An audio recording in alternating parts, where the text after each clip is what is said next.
Bismillahirrahmanirrahim. Assalamualaikum warahmatullahi wabarakatuh. Okey, para pelajar, pada video kali ini kita akan belajar masih lagi dalam bab 2, trend semasa dalam perniagaan untuk perniagaan tingkatan 4. Tapi kita akan tengok topik ataupun subtopik 2.2, trend persekitaran perniagaan. Okey, baik, kita akan mulakan. Okey, apakah objektif kita pada pembelajaran hari ini? Okey, yang pertama, di akhir pembelajaran, okey, saya harap semua pelajar dapat mengimbas 3 jenis trend perniagaan. Mengimbas dan kenal pastilah. Okey, yang kedua, pelajar dapat menyenaraikan 3 jenis trend persekitaran perniagaan serta faktor-faktor, apakah faktor-faktor dalaman dan luaran yang boleh membantu kepada menyumbang kepada 3 jenis trend tersebut. Okey, kita tengok trend meningkat dulu. Okey, trend perniagaan ada 3, trend meningkat, menurun dan mendata. Okey, trend meningkat ialah trend perniagaan, trend meningkat ialah trend yang menunjukkan aktiviti dan operasi perniagaan, aktiviti dan juga operasi perniagaan yang meningkat.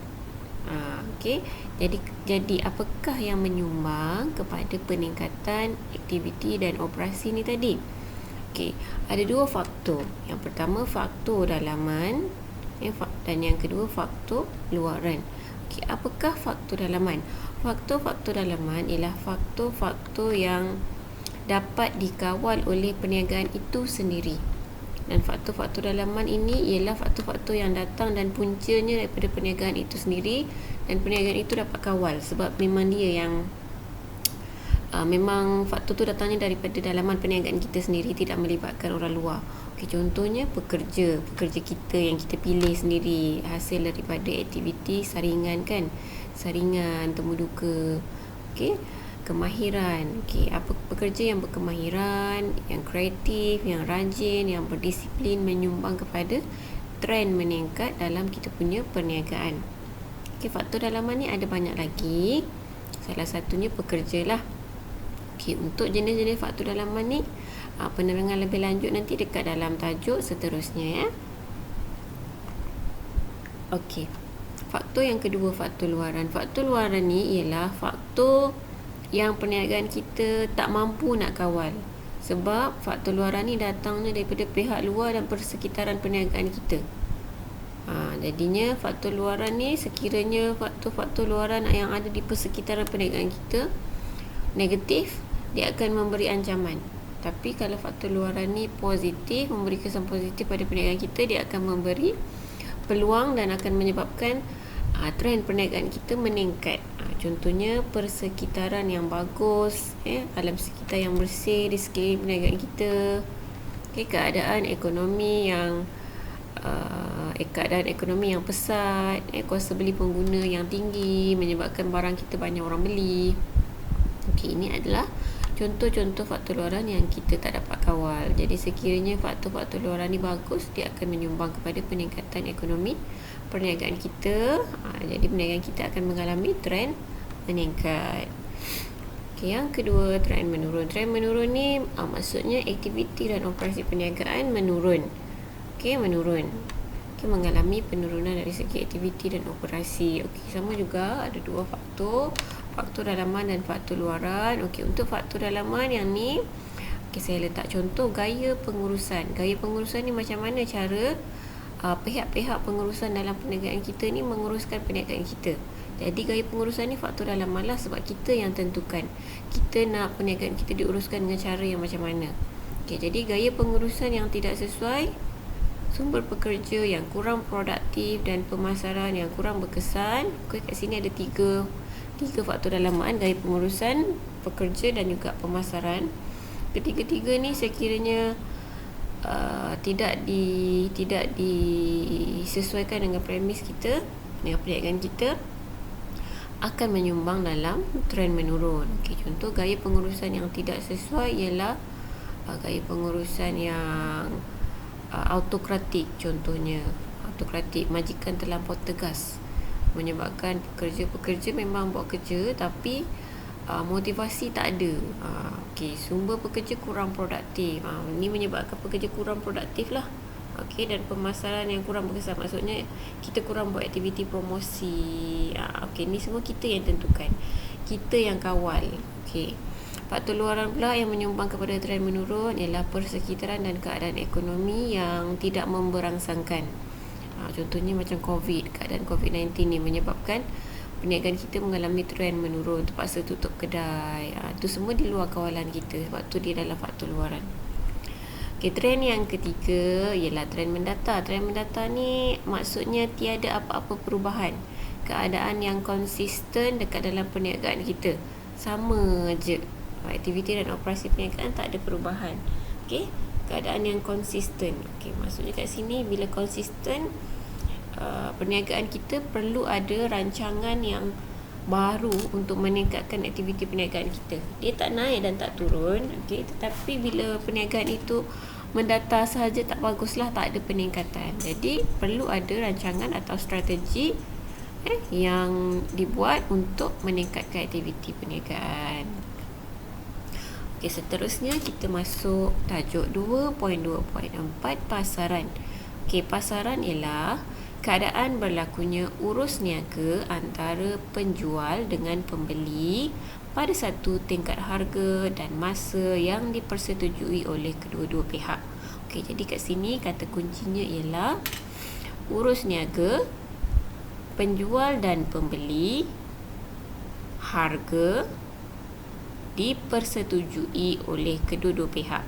Okey, jadi kat sini kata kunci dia mesti ada urus niaga. Untuk pasaran ni berlakunya urus niaga, ada penjual dan pembeli, ada harga dan dipersetujui oleh kedua-dua pihak. Kalau salah satu daripada kata kunci ni tak ada, tak lengkap lah, tak boleh nak jadi pasaran tersebut. Urusan jual beli pun tak akan berlaku jika tidak dipersetujui oleh penjual dan pembeli. Okay. So pasaran ni ada 3 jenis. Pasaran untuk semua, mass market, okay, pasaran produk dan juga pasaran kewangan.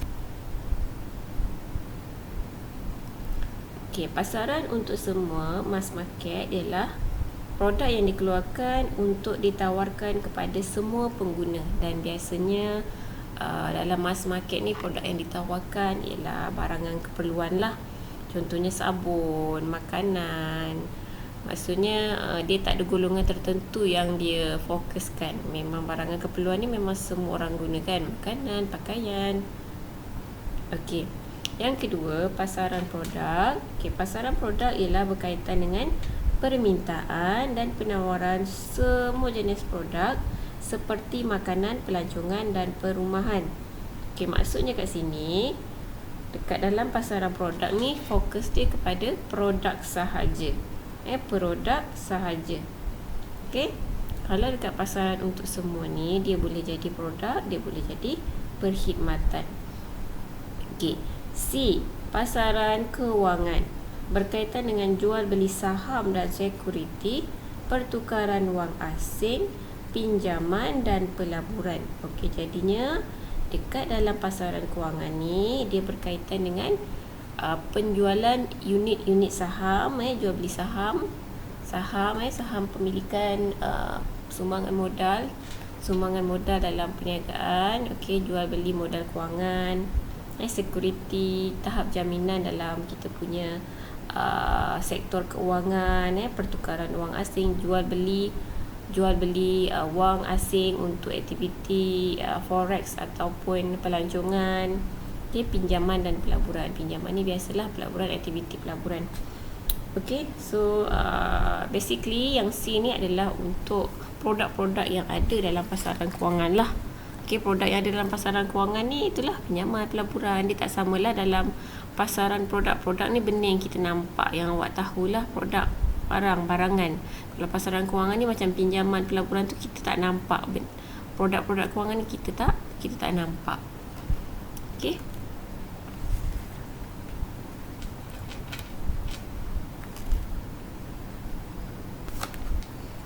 Okay, jadi itu sahaja untuk penerangan saya pada hari ini untuk video kita yang ni.